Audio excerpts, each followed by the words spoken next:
इसी को सबने पढ़ लिया। अच्छा क्लोरोप्लास्ट में इसके बारे में इसके बारे में जो कुछ बातें होंगी वो सब लिख दिए यहाँ पर। अच्छा आप देखो क्लोरोप्लास्ट बेसिकली इसका स्ट्रक्चर और माइटोकॉन्ड्रिया से आपस में मिलता जुलता है। वो कैसे देखो कि हमारे यानी कि अगर हम सेल की बात करें तो सेल में दो ऐसे सेल होंगे, सिर्फ दो, एक क्लोरोप्लास्ट और दूसरा माइटोकॉन्ड्रिया। ये दोनों ऐसे हैं जिनको हम बोलते हैं कि भाई ये दोनों जो है वो सेमी ऑटोनोमस है। यानी कि हम इसको बॉक्स बना के रखेंगे कि सेमी ऑटोनोमस सेल ऑर्गेनिज्म। बाबा मुझे दान नहीं बना मुझे गलत सवाल ना मुझे दान नहीं आऊं तो माफी दे ना आऊं तो माफी दे बस तो माफी दो ना, ठीक है। अच्छा अब एक वाक्य माइटोकॉन्ड्रिया और दूसरा आ गया और एक आ गया क्लोरोप्लास्ट। यानी कि हम इनको क्या बोलते हैं सेमी ऑटोनोमस। क्यों? क्योंकि उनके पास खुद अपना डीएनए है, आरएनए भी है और सबसे बड़ी खूबी ये है कि इनके पास 70 राइबोसोम है। वही सेम चीज जो है किसमें मौजूद है, नेक्स्ट मौजूद है। तो क्लोरोप्लास्ट यानी कि माइटोकॉन्ड्रिया दोनों की एक कॉमन बात है, यानी कि जो माइटोकॉन्ड्रिया की बाहर की मेम्ब्रेन थी वो ज्यादा जो है वो क्या थी, यानी कि परमीबल थी। इसकी बाहर की मेम्ब्रेन बहुत परमीबल है। फर्क सिर्फ ये था कि माइटोकॉन्ड्रिया की बाहर की मेम्ब्रेन के पास प्रोटीन होते हैं, जिसे क्या कहते हैं ओलाइंस कहते हैं। इसके पास ऐसे किसी की कोई स्ट्रक्चर मौजूद नहीं है, लेकिन वो उसकी तरह ज्यादा परमीबल है। इनर मेम्ब्रेन लेस परमीबल है, माइटोकॉन्ड्रिया की इनर मेम्ब्रेन सेलेक्टिवली परमीबल होती है। वही सेम चीज यहाँ पर दिया गया। अच्छा अब इसके पास स्ट्रोमा, हमें पता है कि स्ट्रोमा के अंदर साइकिल होता है लाइट इंडिपेंडेंट रिएक्शन। मैंने दिया स्ट्रोमा के अंदर क्या होगा, लाइट इंडिपेंडेंट रिएक्शन। अब बताओ कि लाइट इंडिपेंडेंट रिएक्शन जो है इसमें बनता क्या है, इसमें ग्लूकोज बनता है। क्या बनता है, लाइट इंडिपेंडेंट रिएक्शन कहां पर होंगे, या तो थेरेपाइड या तो ग्रेनुल की जगह पर। अच्छा इसमें क्या बनेगा, इसमें ये एटीपी, दूसरा क्या बनेगी NADPH बनेगा। अच्छा अब दूसरी बात ये, अगर हम एक क्लोरोप्लास्ट को देखें, एक को देखें, ये क्लोरोप्लास्ट के बारे में कहा जाता है कि भाई ये कोई बड़ा जेंट प्रोकैरियोट था। क्या था, जेंट प्रोकैरियोट था। उसको खाया किसने, जेंट प्रोकैरियोट ने खाया किसको, साइनोबैक्टीरिया खा लिया। किसको खा लिया, साइनोबैक्टीरिया का ऑप्शन होगा या किसका ऑप्शन होगा, इसको खा लिया। जब खाया लेकिन हजम नहीं किया, और आज के जमाने में ये कन्वर्ट किसमें हो गया, क्लोरोप्लास्ट, ठीक है। अच्छा अब पूछा जाता है ऐसी कौन सी छुरी है जो इन दोनों के यानी कि जो हमें बताती है कि माइटोकॉन्ड्रिया और क्लोरोप्लास्ट जी एंडोसिम्बायोटिक या एंडसिम्बायोटिक छुरी। यानी कि इस छुरी के मुताबिक ये दोनों इवॉल्व किससे हुए, प्रोकैरियोट से। किससे हुए, इस छुरी से। अच्छा अब हम एक क्लोरोप्लास्ट को देखिए, उसमें तकरीबन 40 से 60 रेडियम का नंबर पे एमसीक्यूज रिलाई नहीं करता, लेकिन बता रहा मोस्ट कॉमन यानी कि each chloroplast contains 40 to 60 granum. अब हमारे ग्रेनम में जो ग्रेनम है ये अकेला ग्रेनम, ये भी ग्रेनम ये भी ग्रेनम, अब सब मिल गए तो यानी कि इनको हम कहेंगे ये सिंगुलर ग्रेनम है, ये अकेला ये पूरा ग्रेनम है। इन सबको मिला के क्या कहूँगा, ग्रेना कहूँगा। ग्रेना है लफ्ज़ क्या है, अगर हम एक ग्रेनम की बात करें तो एक क्लोरोप्लास्ट में 40 से 60 ग्रेनम। और अगर हम ग्रेनम की बात करें तो ग्रेनम है क्या, फ्लेटेड सेक ऑफ थेरेपाइड मेम्ब्रेन्स, यानी कि फ्लेटेड स्टेक, यानी कि बहुत ज़्यादा फ्लेट मेम्ब्रेन्स हैं, ये आपस में मिली होती हैं ऐसे जैसे सिक्के एक दूसरे पर रखे होते हैं। आपस में मिली होती है, क्या बन गया, एक ग्रेनम, यानी कि flattened stack of thylakoid membrane arrange coin like में, ठीक है। क्या होगा, अरेंज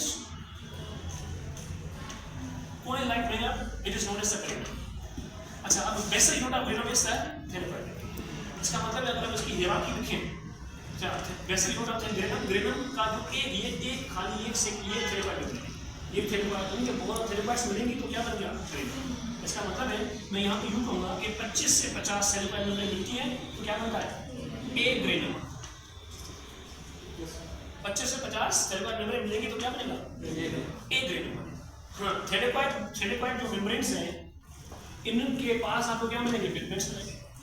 और ये पूछा था भाई जो थेरेपाइड मेम्ब्रेन पे पिगमेंट्स कौन से होते हैं, तो आगे दो, कौन से दो, कौन से, ये होगा क्लोरोफिल और दूसरा केरोटिनॉइड। शाबाश, दूसरा क्या होगा, इसके अलावा कोई हो ही नहीं सकता भाई, क्लोरोफिल ए और बी दोनों होंगे, दूसरा क्या होगा, केरोटिनॉइड। ये दोनों किस में मिलेंगे, थेरेपाइड मेम्ब्रेन या किस पर, ग्रेनम।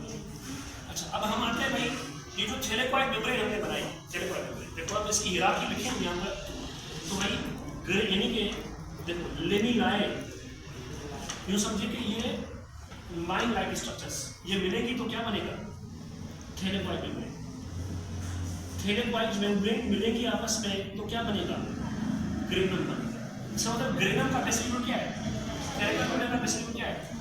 लेकिन अब ये थैलेमॉइड मेम्ब्रेन जो है, थैलेमॉइड मेम्ब्रेन, ये जो थैलेमॉइड मेम्ब्रेन है बेसिकली ये दो किस्म की, एक लार्ज, दूसरी क्या? स्मॉल। जो स्मॉल है थैलेमॉइड मेम्ब्रेन, इससे क्या बनता है? ग्रेनम बनता है। लार्ज थैलेमॉइड मेम्ब्रेन से, यानी कि इसके लार्ज थैलेमॉइड मेम्ब्रेन का काम क्या होता है? यानी कि दे फॉर्म इंटरग्रेनम। क्या बनाएंगे? इंटरग्रेनम। यानी कि लार्ज थैलेमॉइड मेम्ब्रेन कौन सी? जिससे ग्रेनम बन गया, ये ग्रेनम बन गई। अब ये ग्रेनम एक दूसरे से आपस में अटैच होते हैं, तो उसके इसके दरमियान जो बड़ी थैलेमॉइड मेम्ब्रेन होती है उसे क्या कहते हैं? Inter thylakoid membrane. और यानी कि जो इंटर थैलेमॉइड मेम्ब्रेन या लार्ज थैलेमॉइड होती है, इनके पास पिगमेंट्स मौजूद नहीं होते। इनके पास क्या होते हैं? पिगमेंट्स मौजूद होते हैं। चलो अब आते हैं इसकी इवोल्यूशन पे। मैंने बता दिया साइनोबैक्टीरिया या फोटोसिंथेटिक बैक्टीरिया से ये क्लोरोप्लास्ट। अब इसके फंक्शन क्या करता है? स्टोर करता है किसको? स्टार्च को। दूसरा कहाँ पर स्टोर करेगा? स्ट्रोमा के अंदर। ग्रीन कलर देता है इसको प्लांट्स को, क्योंकि पिगमेंट्स मौजूद है। कौन सा? क्लोरोफिल। अच्छा अब दूसरा मिल रखा है थैलेमॉइड मेम्ब्रेन या ग्रेनम की जगह पर लाइट एमिशन रिएक्शन होता है। लाइट एमिशन रिएक्शन में क्या बनेगा? IgG और NADPH पर। स्ट्रोमा की जगह पर क्या, यानी कौन सा प्रोसेस होता है? लाइट एमिशन रिएक्शन, या इसका दूसरा नाम क्या है? Cambrian cycle. कल लिखा था हमने, कैम्ब्रियन साइकिल कंडीशन में क्या बनता है? ग्लूकोज फॉर्मेशन होती है। यानी कि ग्लूकोज फॉर्मेशन कहाँ पर होती है? ये होती है स्ट्रोमा। चलो उसके बाद आते हैं हम, एक तो आ गया क्लोरोप्लास्ट। ये हमने पढ़ा भी क्लोरोप्लास्ट। उसके बाद क्या पढ़ा? क्लोरोप्लास्ट। क्लोरोप्लास्ट क्या होता है कि भाई ये प्लांट्स को मुख्तलिफ कलर देता है सवाए ग्रीन के। इसका मतलब इनके पास कभी भी क्लोरोफिल पिगमेंट नहीं होता। बाकी मुख्तलिफ किस्म के पिगमेंट हो सकते हैं, चाहे वो जंतुफुल भी हो सकता है। जैसे मैंगो का कलर कौन सा है? येलो, है ना? येलो कलर है, इसका मतलब इसमें कौन सा पिगमेंट होगा? तो जंतुफुल किसके अंदर होगा? अच्छा कैरोटीन। यानी कि ये कौन से कलर देंगे? ये पीछे में पड़ा हुआ है रेड, ऑरेंज वगैरह, ये सब किसके अंदर होंगे? यानी कि इसमें मुख्तलिफ किस्म के पिगमेंट्स होंगे। और जो प्लांट में मुख्तलिफ कलर देंगे, जैसे कि पीटल्स का कलर, यानी ये colour of petals, colour of petals, fruits, इन सब का जो कलर है वैसे किसके से? उसके बाद है ल्यूकोप्लास्ट। ये होता है कलरलेस, इसमें कोई पिगमेंट मौजूद नहीं होते। इसका काम होता है स्टोरेज करना। यानी कि अब हम, यानी कि अच्छा अब ये हम स्टोर करना पड़ेगा। रूट्स क्या है? अंडरग्राउंड पार्ट्स हैं। सीड्स में मिलेगा, सीड्स में भी स्टोरेज होती है। फ्रूट्स में भी क्या होती है? स्टोरेज होती है। तो आप देखो मैंगो पहले कौन से कलर का है? ग्रीन कलर का। फिर बाद में क्या हो गया? येलो हो गया। तो अच्छा फिर इसका मतलब पहले ग्रीन था, इसका मतलब इसमें क्या होगा? क्लोरोप्लास्ट। जब ग्रीन से फिर येलो हो गया, इसका मतलब इसमें कौन सा कलर आ गया? इसका मतलब क्लोरोप्लास्ट भी किससे हो गया? इसका मतलब ये जितने भी पिगमेंट्स हैं सब एक दूसरे में, जितने प्लास्टिक के पार्ट्स हैं ये सब क्या है? जैसे कि अमाइलोप्लास्ट। हम लफ्ज अमाइलो 2 दफा पढ़ रहे हैं। अमाइलो का मतलब ये स्टार्च होता है। क्या होता है? तो इसका मतलब स्टोर करता है। ये अमाइलोप्लास्ट वो है, यानी किसी लिकोप्लास्ट की वो टाइप है या प्लास्ट की वो टाइप है जो क्या करता है? प्रोटीनोप्लास्ट या एल्यूरोप्लास्ट। ये क्या स्टोर करता है? इस तरह इलायोप्लास्ट होता है जो किसको स्टोर करता है? लिपिड्स को। इसको स्टोर करता है। एक और भी होता है इलायोप्लास्ट। इसका काम क्या होता है? स्टोर फैट या लिपिड्स। अब बात आ गई स्टोर या फैट या लिपिड्स की, तो आपने इससे कौन से सीड देखे?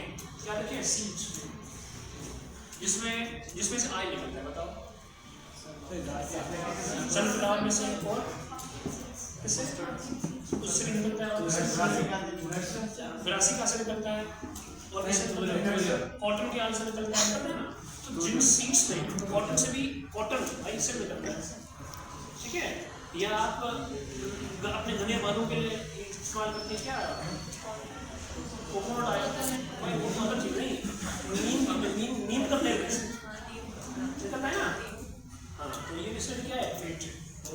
अब इसका मतलब है बात फेट की आ गई है, तो हम यहाँ पर कुछ पढ़ते हैं माइक्रो बॉडी का। क्या पढ़ते हैं? माइक्रो बॉडी का सेल। चलो micro bodies of cell, micro body of cell, micro body of cell इसमें से सबसे ये हम किसको कहते हैं, एक कहते हैं पैराऑक्सीजोम को, दूसरा किसको कहते हैं ग्लाइकोऑक्सीजोम। अच्छा तो सबसे पहले हम आते हैं पैराऑक्सीजोम। पैराऑक्सीजोम बेसिकली ये प्लांट में भी होता है और ये किसमें एनिमल सेल। चलो हम एनिमल को समझ सकते हैं इसका काम क्या होता है। एनिमल सेल का ऐसा काम होता है डिटॉक्सिफिकेशन करना, डिटॉक्सिफिकेशन ऑफ अल्कोहल।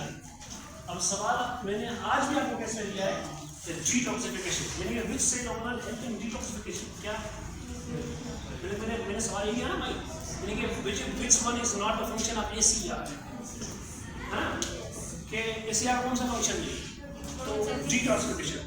इसका मतलब है यानी कि ACR का काम डिटॉक्सिफिकेशन भी है। क्या है, अब यही सवाल मैं यूं कहूं, विच सेल ऑर्गेनल, क्या विच सेल ऑर्गेनल परफॉर्म डिटॉक्सिफिकेशन, तो जवाब क्या होगा ER में से कौन सा ACR। मैं पूछूं विच ऑर्गन, ये ऑर्गेनल में लिखा है, क्या लिखा है, मैं लिखूं विच ऑर्गन परफॉर्म डिटॉक्सिफिकेशन, यानी किसकी बात कर रहे हैं भाई। अगर सेल ऑर्गेनल डिटॉक्सिफिकेशन करेगा तो कौन सा होगा ACR। जो ऑर्गन करेगा उस ऑर्गन का नाम क्या होगा होगा लिवर। क्या होगा, सही है। अगर ये तो एक किस्म का पहलू हो गया। दूसरा अगर तुम क्लास में बैठे कैसे, मैंने सिर्फ 2 बंदों को इतना खुश होकर देखा है क्लास में, एक आमिर खान को, फिर में और दूसरा तो नहीं जी। अभी पता है क्या, कुछ एक बात बताऊँ आपको, कुछ दिन यानी कि ये काफ़ी पुरानी बात है कि नासा ने प्रोग्राम इंट्रोड्यूस करवाया है। तुम लोग कभी करते हो वैसे दोस्तों, बताता हूँ कहानी। तो क्या हुआ कि नासा ने प्रोग्राम इंट्रोड्यूस कराया, रिकॉर्ड में करते डिटॉक्सिफिकेशन ऑफ ड्रग्स। क्या जाए ड्रग्स आ जाए, उसका मतलब इसका जवाब क्या होगा, यानी कि सेल ऑर्गेनल जो डिटॉक्सिफिकेशन ऑफ ड्रग्स करता है वो क्या होगा ER।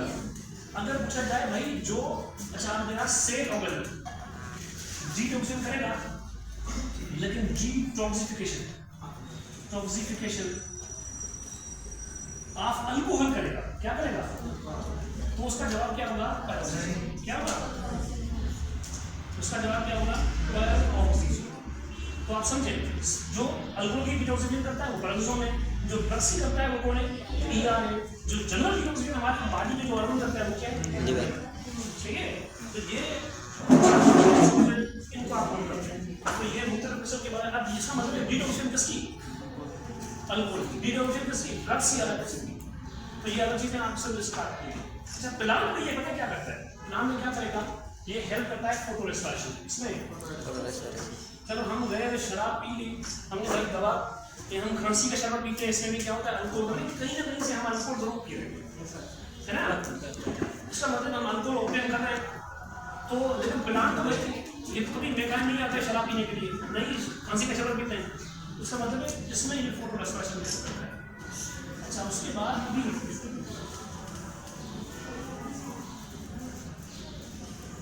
अब ये यानी कि कंपाउंड में देखिए इसमें एंजाइम मिलेगी। हाँ जो एंजाइम होगा वो होगा परऑक्साइडेज। क्या होगा परऑक्साइडेज एंजाइम। दूसरा एंजाइम होगा केटालेज। तीसरा एंजाइम क्या होगा ग्लाइकोलिक एसिड ऑक्साइडेज। इतने एंजाइम होगा 3। 2 का काम ये है कि एनिमल सेल होगा, उसमें 2 होंगे। एनिमल सेल में क्या होगा, अगर हम एनिमल सेल की बात करें एनिमल सेल की, तो उसमें क्या होगा, जो आपने जो भी शराब पी इसको परऑक्साइडेज कन्वर्ट करता है किसमें, हाइड्रोजन परऑक्साइड।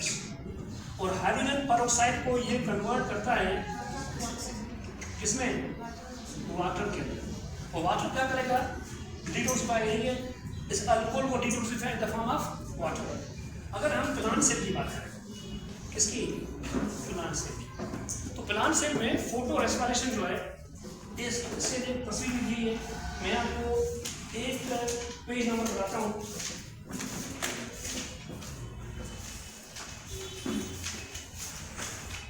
तो पेज नंबर आपके पास है 89। क्या है 89? अच्छा, इस यानी कि प्लान सेट में इसको समझने के लिए हम यहाँ पर बॉक्स में कुछ लिखेंगे, ठीक है? समझ लो, यहाँ पर बात देख लेना। अच्छा, मैंने बता दिया पेज नंबर। अच्छा, अब देखो कि ये दो अलग अलग किस्म के प्रोसीजर हैं, कैसे होगा हम पहले बॉक्स को समझेंगे फिर इसके बारे में। एक बात ये कि अगर हम जनरल किलो क्लास की बात, मैंने आपसे पूछा ना कि most abundant enzyme in the protein क्या था, यानी मोस्ट अबंडेंट एंजाइम जो सबसे ज्यादा है वो रिबिस्को है ना, ये था ना। तो अगर आप समझो मोस्ट अबंडेंट एंजाइम, सबसे ज्यादा एंजाइम रिबिस्को क्या था बाबा? इस तरह किलो क्लास में जो आपको एंजाइम मिलता है वो वैसे कोई कौन सा है? रिबिस्को से most abundant enzyme in the kilo class क्या है? लेकिन अच्छा, अब आप समझे एक बात को कि अगर मैं यहाँ पर बात कर रहा हूँ किलो क्लास, तो किलो क्लास में अगर यानी कि देखो ये कंपाउंड है, इसका नाम most abundant compound in the living things, या मोस्ट अबंडेंट कंपाउंड अर्थ से जमीन पर सबसे ज्यादा जो कंपाउंड ज्यादा पाया जाता है उसका नाम है रूबिलोस बाइफॉस्फेट, RUBP। इसकी नेचर बिल्कुल इनके ऊपर है, जिसकी मिकदार ज्यादा भी उसमें मिलेगा। अगर रूबिलोस बाइफॉस्फेट यानी कि ये कॉमन प्रोसेस है RUBP, मोस्ट अबंडेंट कंपाउंड, ये ऑक्सीजन से मिल सकता है और ये कार्बन डाइऑक्साइड से मिल सकता है। इनको जो एंजाइम मिलाएगा उसका नाम क्या होगा? रिबिस्को। अगर ये मिला ऑक्सीजन के साथ तो ये करेगा कौन सा, यानी कि अगर यानी कि ये रूबिलोस बाइफॉस्फेट ऑक्सीजन से मिलेगा तो करेगा फोटो रेस्पिरेशन। क्या करेगा? Photo respiration. जिसमें हेल्प कौन करेगा? काम लिखा है भाई, ये लिखा है पर अगर ये रूबिलोस बाइफॉस्फेट कार्बन डाइऑक्साइड से रिएक्शन करता है तो प्रथम कौन सा करेगा? सही है। अब यहाँ पर आ रहे हैं भाई, चलो प्लांट्स में क्या होगा जब रूबिलोस यानी कि ये सारा अमल हो रहा है किलो प्लांट्स, इसमें प्लांट से ये पहले हमें मिला किलो plants RUBP ribulose biphosphate reaction मिला, इसके पास नंबर 5 है, इसके साथ ऑक्सीजन मिला तो क्या बन गया? यानी कि 3-फॉस्फोग्लाइसरेट, इसके पास नंबर 3 है। कितने? 3। इसके पास नंबर कितने? दूसरा जो कंपाउंड बनेगा वो बनेगा फॉस्फोग्लाइकोलेट, इसके पास नंबर 2। तीनों तो कितने हो गए? 5। ये होगा किलो क्लास। अब फिर क्या हुआ? क्योंकि ये टॉक्सिक है, ये क्या है? ये टॉक्सिक है। फिर भाई ये सेल होगा पहले किलो क्लास में। अब पर ऑक्सीजन क्या करेगा? फॉस्फोग्लाइकोलेट को कन्वर्ट करेगा ग्लाइसाइन में, इसमें अमीनो एसिड। किस एंजाइम की मदद से? ग्लाइकोलिक एसिड ऑक्साइडेज, इस एंजाइम की मदद से।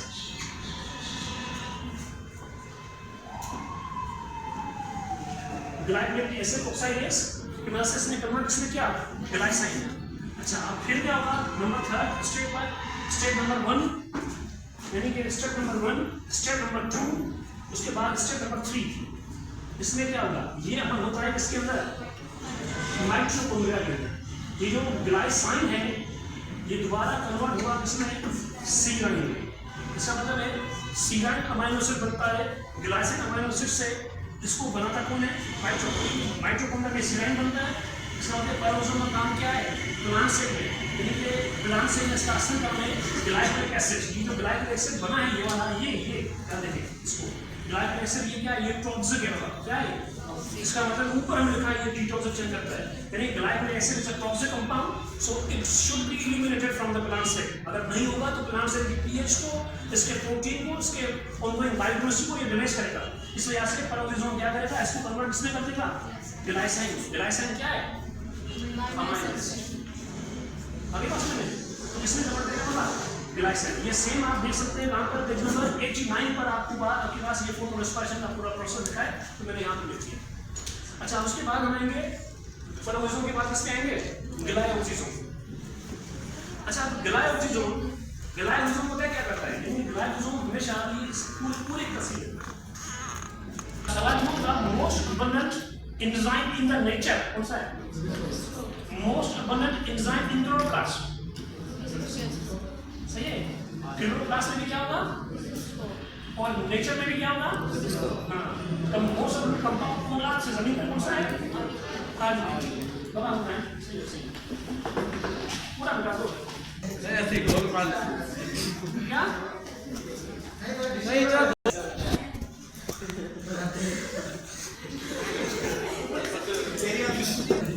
देखिए ये ग्लाइकोसोम इसके बारे में कहा है कि प्लांट सेल में इसे सिर्फ आर्जी तौर पर डेवलप होता है, यानी कि ये क्या है टेम्पररी सेल ऑर्गेनल, ये सिर्फ आर्जी तौर पर डेवलप होता है। अच्छा इसका काम क्या होता है, क्योंकि वो सील जिसके अंदर आयल होता है, आयल में क्या होता है फैट होता है, तो उस फैटी एसिड को ये कन्वर्ट करता है किसके अंदर, शुगर, इसको आज जब तक यानी फैटी एसिड को कन्वर्ट करता है किसमें, शुगर में, जब तक प्लांट्स अपने यानी कि स्ट्रक्चर्स को मैच्योर कर ले अपना खाना बनाना शुरू कर दे तो फिर सिलोडी ग्रेजुअली क्या हो जाएगा, खत्म हो जाएगा। इसका दूसरा कोई काम नहीं, क्या नहीं है, यानी कि देयर इज नो वन मेरा स्पेसिफाइड फंक्शंस ऑफ द ग्लाइकोसोम, सब कोई दूसरा सब काम नहीं है। ये आपको आम तौर पर किसमें मिलेगा, सेंडी सी यानी ऑयल प्रोड्यूसिंग, यानी कि ऑयल प्रोड्यूसिंग सीड्स, इनके अंदर आपको क्या मिलता है, या ऑयल प्रोड्यूसिंग सीड्स या किसका ऑप्शन होगा, प्लांट्स का ऑप्शन, इसके अंदर, और उसमें कोई खास बात नहीं है। चलो उसके बाद हम किसका कौन सा करेंगे,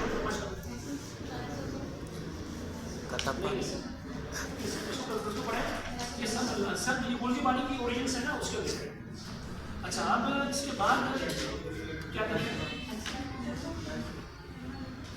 माइक्रो बोला होगा गोल्डी बाडी में कट्टापागा उच्च लाइटोजोम सबसे आखिर में पड़ेगी लाइटोजोम।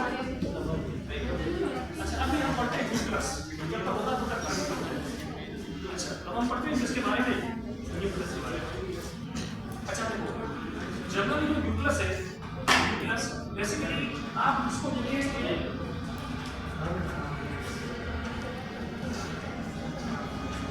बाबा ये न्यूक्लियस है जनरल।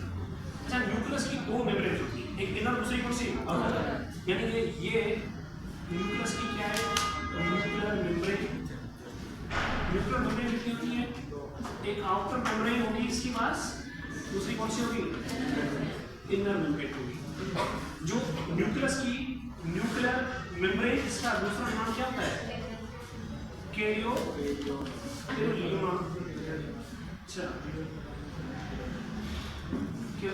इसको हम ये बोलते हैं न्यूक्लियर इन्वेलोपी बोलते हैं, क्या बोलते हैं, क्या बोलते हैं बाबा, एन्वेलोपी बोलते हैं। जो आउटर मेम्ब्रेन होती है ये एसोसिएटेड होती है विद आर्गास, किससे, एंडोप्लाज्म रेटिकुलम से।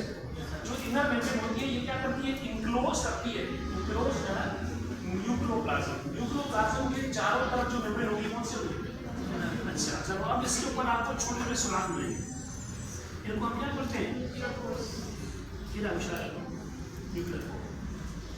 Nuclear core. अब अच्छा आपसे पूछा गया कि भाई न्यूक्लियर कोर यानी कि अगर हम न्यूक्लियर इसका मतलब है course located on the nucleus, nucleus का जो छोटे पोर्शन एरिया में न्यूक्लियर कोर,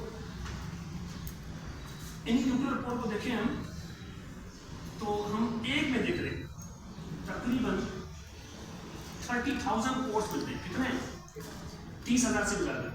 लेकिन अगर हम आरबीसी को देखें, आरबीसी देखिए यहाँ आरबीसी को देखते हैं, इसमें नंबर ऑफ कोर्स कितने होंगे, 3 से 4, कितने, यानी कि लिमिटेड नंबर, जो सबसे मैक्सिमम नंबर ऑफ एग्स मिलेगा क्योंकि इतने सारे कोर्स हैं। इसके ऊपर बाबा इसके बाबा एक पर, तो एक पर जो सबसे ज्यादा एक में सबसे ऐसा कौन सा सेल इसके पास सबसे ज्यादा नंबर होता है किसका, कौन सा होगा, इसका। उसके बाद व्हाइट ब्लड सेल पे और भी कम होता है, एक तो देखें आरबीसी में कितने तकरीबन 3। अच्छा अब इसके बाद हम इसको देखिए, इस न्यूक्लियस के अंदर आपको बीच में स्ट्रक्चर मिलेगा, इसको क्या बोलेंगे, न्यूक्लियस। ये क्या है, spherical body, spherical body with in nucleus, nucleus के अंदर एक छोटा सा स्ट्रक्चर होता है, उसे क्या कहते हैं, न्यूक्लियस। चलो अब न्यूक्लियस के बारे में देखें तो ये सबसे पहले आपको विजिबल इंटरफेस, हमें इंटरफेस में ये नजर आता है। चलो हमने अगर बात की न्यूक्लियस की तो ये इनविजिबल होता है ड्यूरिंग डिवीजन ऑफ सेल के दौरान हमें न्यूक्लियस नजर नहीं आता। चलो हमें ये नजर आता है इसमें इंटरफेस। अच्छा अब अगर हम न्यूक्लियोलस को दो हिस्सों में क्लासिफाई करें, इसका फंक्शन देखिए क्या करता क्या है, ये इसका काम होता है आर यानी कि आरएनए बनाना, क्या बनाना, आरएनए बनाना, यानी कि और दूसरा राइबोसोम बनाना, क्या बनाना, यानी कि आरएनए और राइबोसोम सिंथेसिस में इन्वॉल्व कौन है, न्यूक्लियोलस।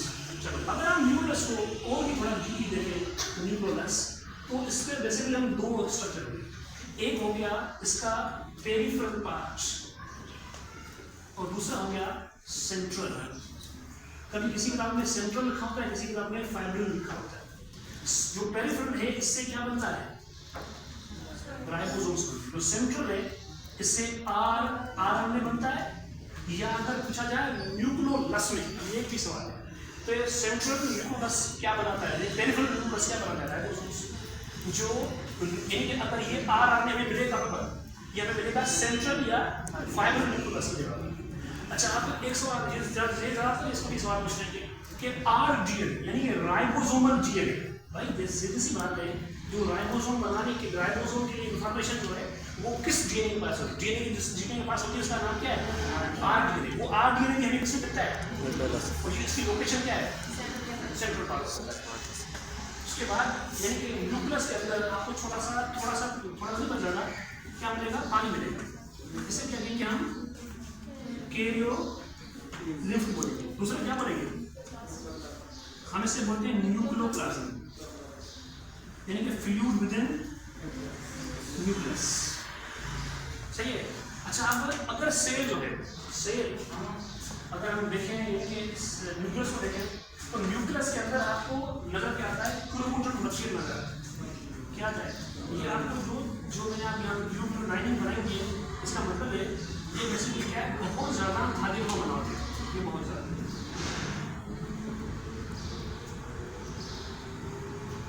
इस ए को मैं क्या कह रहा हूँ, ए को मैं कह रहा हूँ क्रोमैटिन, क्या कह रहा हूँ, ये बहुत ज़्यादा है, उसके आगे क्रोमैटिन पर। अब लफ्ज़ आ गया क्रोमैटिन पर, इसके आ गया क्रोमैटिन, यानी कि थ्रेड लाइक स्ट्रक्चर्स, क्या thread like structures with in nucleus. Nucleus के अंदर जो छोटे छोटे से धागे बनाते हैं उसे क्या कहते हैं, क्रोमैटिन। ये बहुत ज़्यादा होंगी तो हम क्या कहेंगे, क्रोमैटिन नेटवर्क। इसका मतलब है नेटवर्क ना बहुत ज़्यादा, network of thread like structures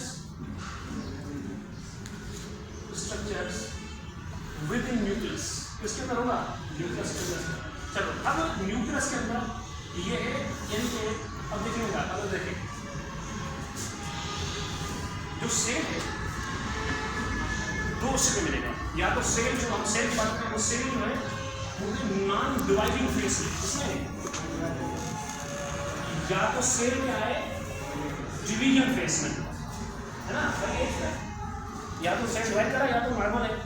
जो सेल अगर नॉन डिवाइडिंग फेस में उसमें आपको क्रोमैटिन नजर आता है, और अगर सेल डिवाइडिंग फेस में तो उस वक्त आपको क्या नजर आता है, अब इसका मतलब है, इसका भी मतलब क्या हुआ कि जो जिस वक्त सेल नॉन डिवाइडिंग फेस में वो क्रोमैटिन होगा, अब ये क्या होता है, कंडेंस होता है, क्या होता है, सुखरेगा, कंडेंस होगा। और जब सेल डिवीजन मूड में जाएगा, कंडेंस होगा, तो ये तब्दील किसमें हो जाएगा, यानी कि और कंडेंस कब होगा, जब सेल किसमें जाएगा, डिवीजन में जाएगा, तो ये क्रोमैटिन तब्दील हो जाएगा किसमें, क्रोमोसोम। और जिस वक्त अगर ये क्रोमोसोम यानी कि सेल डिवाइड हो गया, एक सेल से दो सेल बन गया, सेल डिवाइड नहीं करा, तो फिर दोबारा क्या होगा, यानी कि डीकंडेंस होगा, दोबारा खुल जाएगा नॉन डिवाइडिंग फेस में, नॉन यानी कि नॉन डिवाइडिंग से जब सेल डिवाइड करता है तो क्रोमेटिन जो है वो कंडेंस होता है। कंडेंस कब होगा? During cell division. तो ये क्रोमेटिन कंडेंस हो क्या बनेंगे? इसका मतलब क्रोमोसोम की एक्टिविटी क्या गई? Condense form of the chromosome during cell division is known as, मतलब डिवीजन क्या बन गई? इस हिसाब से condense form of chromatin during cell division is known as, क्या कहेंगे इसको बाबा?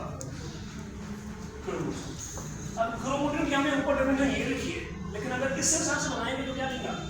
यानी कि जी कंडेंस, क्या जी condense form of chromosome is known as, क्या लिखेंगे उसको? और क्या बोलेंगे? क्रोमोसोम। ऊपर डिवीजन रहेगा, यहाँ पे आता है। अब तो क्रोमेटिन है, ये क्रोमेटिन बेचारा बना होता है डीएनए से भी, आरएनए से भी और प्रोटीन से।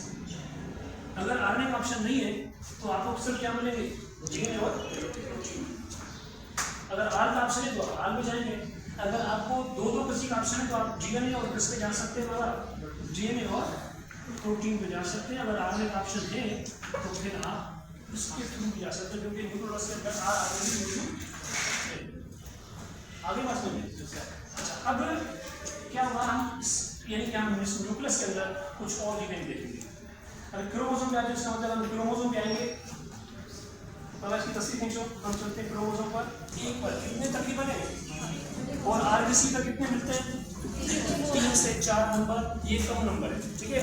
ये 2 सवाल यही आपसे पूछा जाएगा। अच्छा, अब हम आएंगे जनरल क्रोमोसोम पर। तो तस्वीर में क्रोमोसोम बनाता हूँ, फिर हम आगे चलते हैं। ये देखो एक क्रोमोसोम है। क्रोमोसोम जो है ये, अच्छा अब जनरल अगर हम देखें कि ये एक क्रोमोसोम, ये क्या है?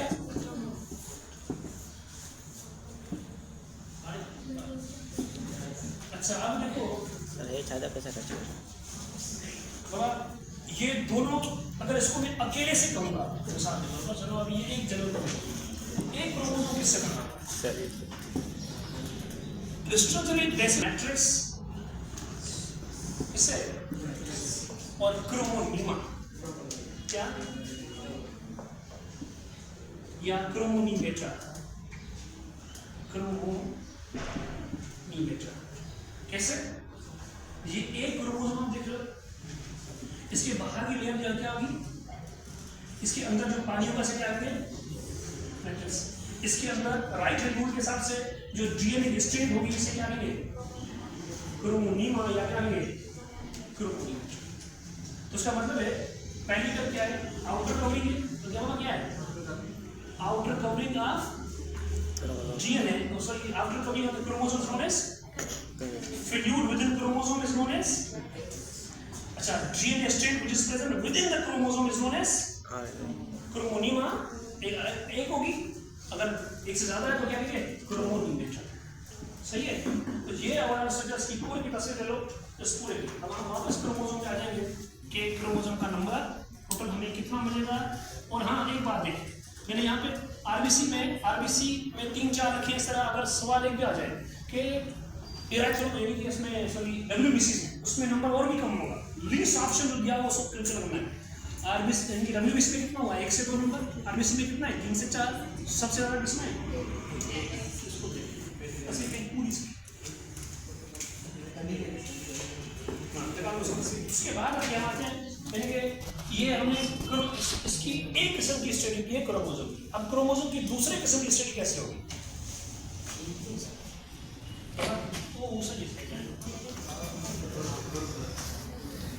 ये इसके अलावा हम क्या पढ़ेंगे? इसको बोलेंगे कौन सी आम? पी आम। और इस आम को क्या बोलेंगे? क्यू आम। जो शॉर्टर आम होती है उसको क्या बोलते हैं? जो बड़ी आम होती है, लॉन्गर आम होती है, उसे क्या बोलते हैं? तो ये दोनों आर्म्स मिली होती है जगह पर से क्या कहते हैं? सेंट्रोमियर। क्या बोलते हैं? चलो अच्छा, यही सेम क्रोमोसोम अगर ऐसे पढ़े हम,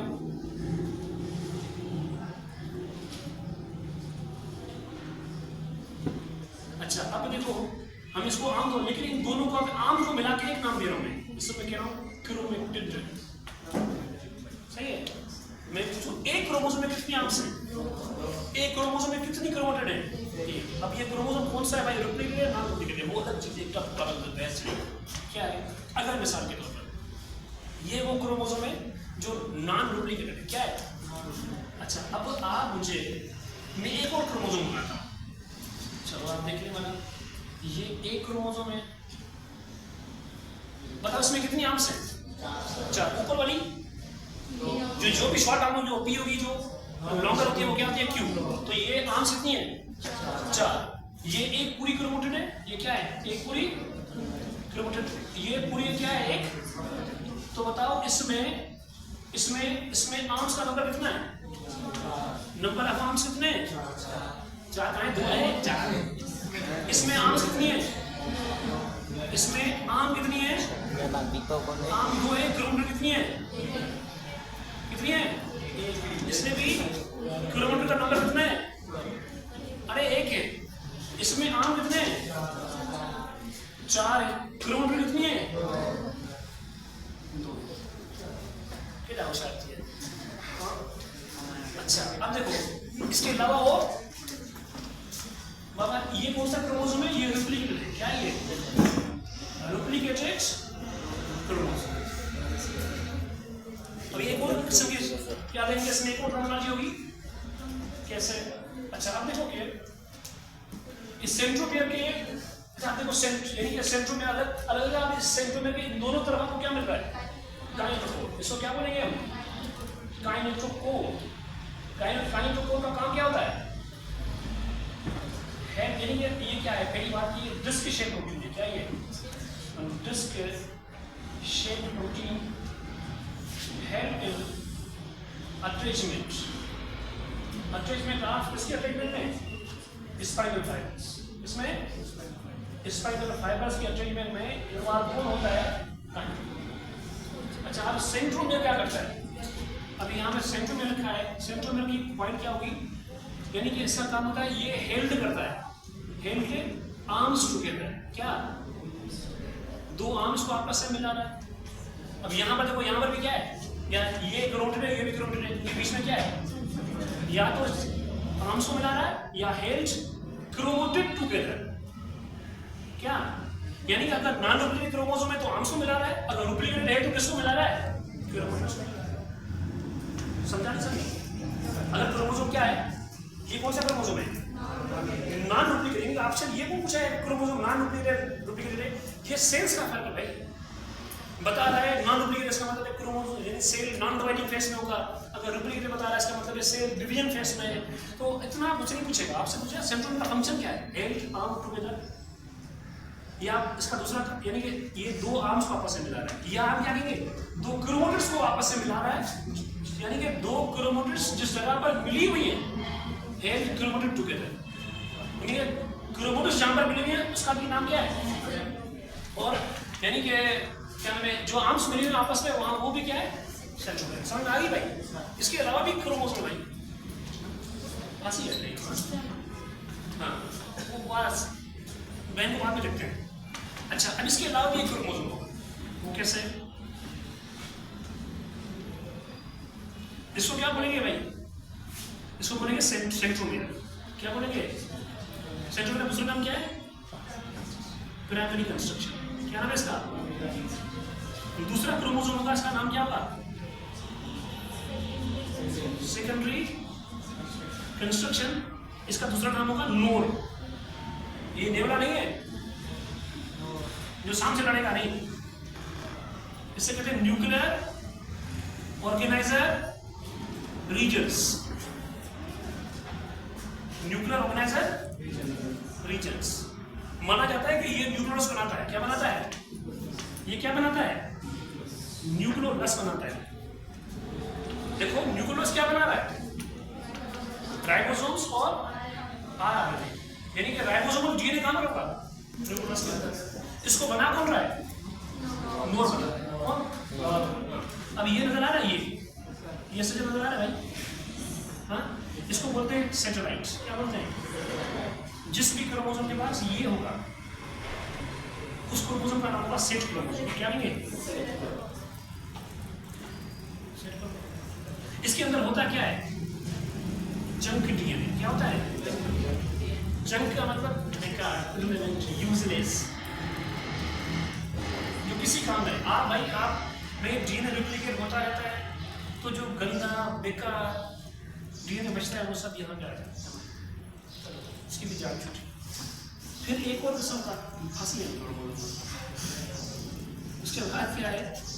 अच्छा इसको क्या बोलते? अच्छा अब मैं क्रोमोसोम में पाया नहीं, और मैं क्या करूँ? तलवार को यहाँ से काट,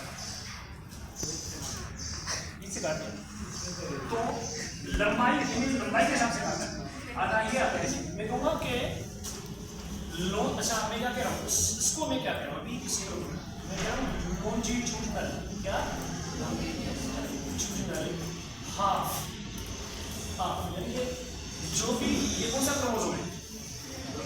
डुप्लीकेट क्रोमोसोम का लंबाई का जो आधा होता है ऐसे क्या करते हैं? आगे पास में डुप्लीकेट क्रोमोसोम का लंबाई के हिसाब से जो आधा हिस्सा होगा ऐसा क्या बोलेंगे? Longitudinal half. कौन सा क्रोमोसोम? Duplicated chromosome. या मैं इसको यूं भी बोल सकता हूँ, बताओ क्या? इसको मैं यूं बोल सकता हूँ भाई, क्रोमोसोम क्या है कि अगर ऐसा क्रोमोसोम है इसके पास दो जो थ्रेड्स हैं दोनों एक जैसी होंगी। क्या होंगी? क्रोमोसोम है two identical thread like structures are known as, यानी कि जो यूं समझिए कि क्रोमोसोम के पास है आइडेंटिकल, क्या ये आइडेंटिकल, यानी कि threads like structures are known as the chromosome. और एक क्रोमोसोम बनी थी किससे? दो मांसपेशी। अच्छा अब उसके बाद हम आते हैं, यानी कि ऑन द हमने सेंट्रोमियर पढ़ लिया, on the position of centromere, position of centromere की पोजीशन के हिसाब से हम क्रोमोसोम क्लास करते हैं चार में। एक को बोलते हैं मेटाफेज,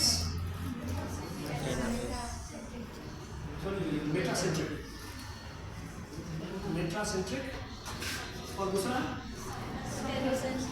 मेटासेंट्रिक, यानी कि इनके पास क्या होती है? इक्विवेलेंस। अच्छा इक्विवेलेंस हम कहते हैं। अब क्योंकि हम ऊपर क्या लिखा है पोजीशन ऑफ सेंट्रोमियर, और देखिए centromere is located in the center of arms, दोनों के बीच में होगा। मोस्टली कौन सा शक्ल बनाते हैं? दूसरा होगा मेटासेंट्रिक, सब मेटासेंट्रिक। क्या होगा? सब मेटासेंट्रिक। क्या होगा? Equal unequal? क्या होगा? Unequal. Centromere is located slightly away from center, यानी सेंटर से थोड़ा सा हटके हो। शक्ल कौन सी होगी? ये शेप नहीं आती भाई, शेप आती नहीं है, फिर मैं लिख देता हूँ। असल में क्या है, शेप हिस्ट्री फिर मेटाफेज में होती है। मेटाफेज के आखिर में इनाम की शुरुआत में, तो हम अभी इसके बारे में ये समझेंगे। जैसे बताना भी उनके लिए पाप होगा क्या, ये बताना कि ए शेप में बी शेप से, ये गलत है, लेकिन बता रहा हूँ, ठीक है? अक्सर नाइट्रो ऐसे बोल देते हैं। उसके बाद हम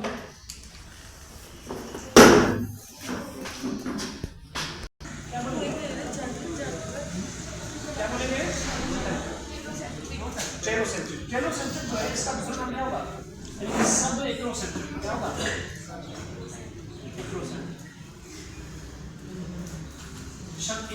इसमें क्या होगा? Centromere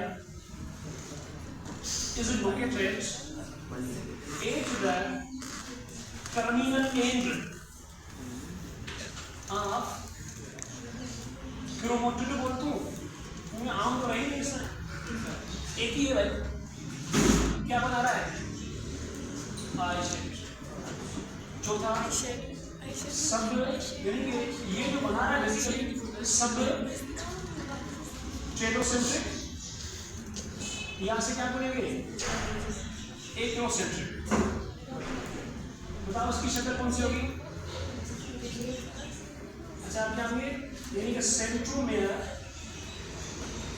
is located between one longer and between meaning a longer and very short arm. एक बहुत बड़ी दूसरी क्या एक बहुत छोटी. आमतौर पर एक कौन सी शक्ल बनाते हैं? कौन सी बनाएंगे? जे शेप. क्या बनाएंगे? जे शेप. आगे पास कर क्या नहीं है?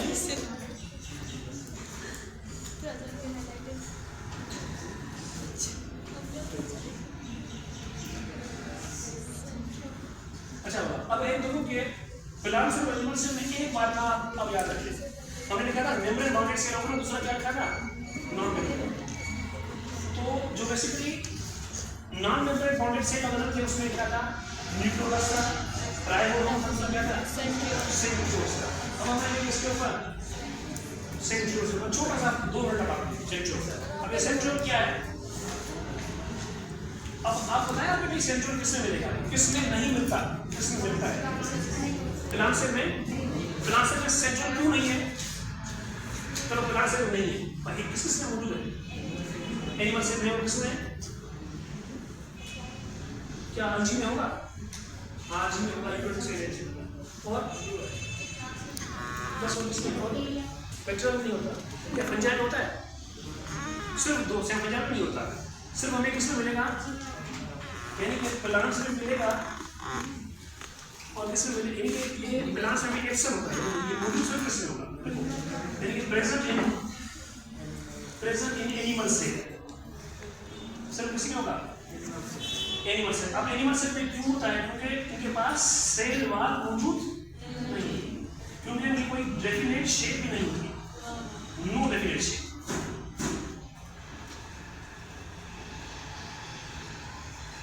ठीक है, सेक्स शेप भी नहीं.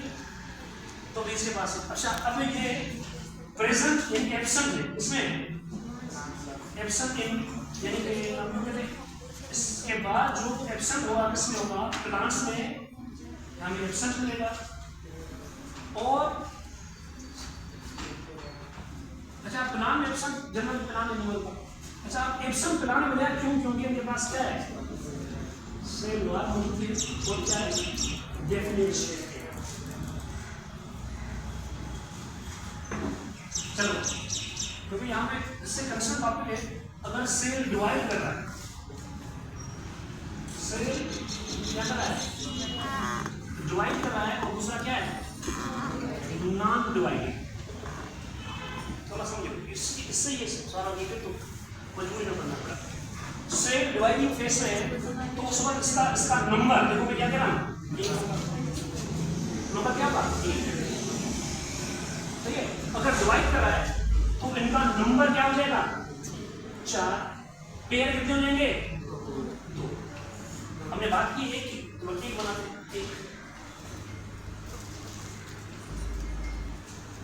एक कैसे हो? अच्छा अब एक कैसे? एक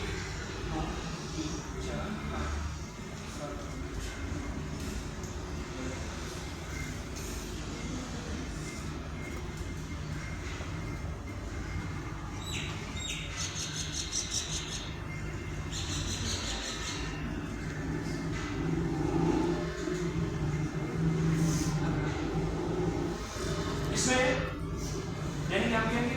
each centriole is composed of 9 sets of triplets microtubules. माने एक के अंदर कितने हैं? 9 है. कितने? 9 है. और हर एक में कितने कितने प्रोटीन है? तो कितने होंगे? 27. कितने? यानी इस एक के अंदर अगर पूछा जाए नंबर ऑफ माइक्रोट्यूब्यूल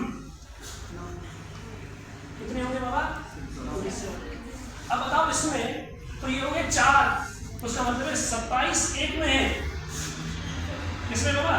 तो आप इसको 27 को मल्टीप्लाई से 4 से याद रखो क्या 108 हो गया है ना। कितने सारे यानी कि स्ट्रक्चर्स जो है किसके अंदर मौजूद हैं, नॉन डिवाइडिंग। इसका मतलब है माइक्रोट्यूब्यूल जो है एक में 9 है, दूसरे में कितने यानी कितने 27 माइक्रोट्यूब्यूल है, तो एक के अंदर एक में नंबर ऑफ माइक्रोट्यूब्यूल कितने 27। अगर मैं पूछूं यानी कि ये इस set of 9 set of tubule microtubule और 27 है। इसी तरह यानी कि क्योंकि जब डिवाइड करता है यहाँ मैंने लिखा 4 कैसे, जब इस सेल डिवाइड करता है तो ये न्यूक्लियस के पेरिफेरल एजेस में होते हैं। इसमें होने वाला फर्स्ट ये यहाँ न्यूक्लियस के यहाँ पर होता है, यहाँ पर यहाँ पर। जब सेल डिवाइड करता है तो ये क्या करेगा, डबल होगा, उसके बाद ये इस तरफ चला जाएगा, तो ये यहाँ पर क्या जाएगा कितने हुए 4 आगे पास में, तो इसका मतलब पेयर कितने हो गए और नंबर कितना हो गया 4 आगे पास में। अच्छा अब देखो कि हमारे पास जो टोटल नंबर ऑफ माइक्रोट्यूब्यूल्स आ रहे हैं वो टोटल कितने आ रहे हैं। अभी इस तरह एक सवाल आता है, तो इसमें क्या इसके बीच में कोई स्ट्रक्चर है, कुछ नहीं, फार्मूला आता है इस तरह, फार्मूला आता है कि टोटल कितने 9 है, फार्मूला 9 + 0 ये किसका फार्मूला है, इससे जोड़ना। अगर आ जाए 9 + 2 ये किसका फार्मूला है, सेंट्रियोल का स्ट्रक्चर इनके बीच में नहीं, इसका पेरिफेरल। और 9 + 2 ये किसका होगा, सीरिया। किताब है इसके पास, तो आप इस किताब में स्ट्रक्चर आप थोड़ी देर देखें, पेज नंबर 62 चलो ये तो आप बोल दीजिए 62 नंबर। इसमें आपको छोटे-छोटे से रेड कलर का स्ट्रक्चर नजर आ रहा है, ठीक है, क्या नजर आ रहा है। अच्छा हाँ, अब ये समझ ये फार्मूला पता है। अब यहाँ पर मैंने कहा बाबा एक फिर आखिरी बात, इसका काम फिर से नंबर, इसका नंबर कितना है 1, हमने यही किया। इसमें नंबर ऑफ माइक्रोट्यूब्यूल कितने 27 हो गए। पूछा कि यानी कि अगर पूछा है ट्रिपलेट माइक्रोट्यूब्यूल, क्या पूछा गया है ट्रिपलेट माइक्रोट्यूब्यूल, तो कितने 9 कितने 9। अगर मैं इससे पूछूं, इसमें चारों में इनमें पूछूं यानी कि ट्रिपलेट माइक्रोट्यूब्यूल कितने भाई कितने होंगे, एक में आ रहा है 9, तो टोटल कितने होंगे 4 9 + 47 कितने होंगे, कितने होंगे 46 कितना मैंने गुणा करता है। Thank you. अच्छा ऐसा समझ जाते हैं। उसके बाद अगर नंबर ऑफ माइक्रोट्यूब्यूल देखा जाए तो आप बोलो कितने हुए बताओ, कितने हुए। अगर 36 को मल्टीप्लाई करो इससे 3 से, इसका भी जवाब जाना अच्छा बच्चे इसका दूंगा 108 बाबा ने प्रोग्राम में पूछा ये फंक्शन इसका। तो 9 + 0 का मतलब ये 9 जो है ये क्या है, ये किसका फार्मूला है, सेंट्रल का, ये किसका फार्मूला है, सी क्या है। अच्छा इसका फंक्शन है किसमें ऐड करना, दूसरा काम क्या है मूवमेंट का, मुझे पता है